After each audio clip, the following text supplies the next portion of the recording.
Kapayapaan mga lods, usapang rice cooker po tayo ngayon. Hindi na pa gumana ang inyong rice cooker. Ibig sabihin is totally dead siya. Wala siyang cook, wala siyang bar mga lods. Ano? So, tuturuan ko yung tamang pag-troubleshoot.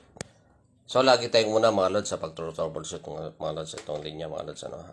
Dapat ito buo mga lods. Ano? Ibig sabihin, kaliwat kanan, hindi siya patid mga lods. Ano? Makikita nyo yan sa tester mga lods.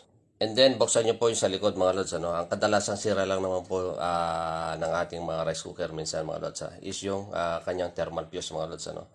So, i-check nyo po yan kung may continuity sa tester mga lods. Ano? So, ito yung palaging kadalasang sira mga lods. Ano? Nagkakat po yan kasi yan, thermal fuse po yan. Pag sumobra siya sa limit nung dapat na init lang mga lods, magkakat po yan mga lods. Ano? So, hindi siya magtutuloy, totally madeded po ang inyong rice cooker. And then, ang susunod natin i-check mga lods itong ating spring mga lods. Ano?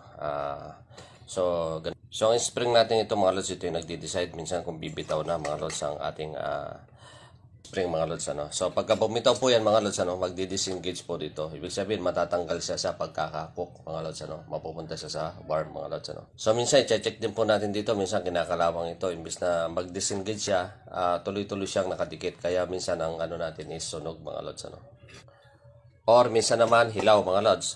Pagka gano'n na hilaw, minsan kumakalso po ito mga lods. Ano? Tapos kaya hindi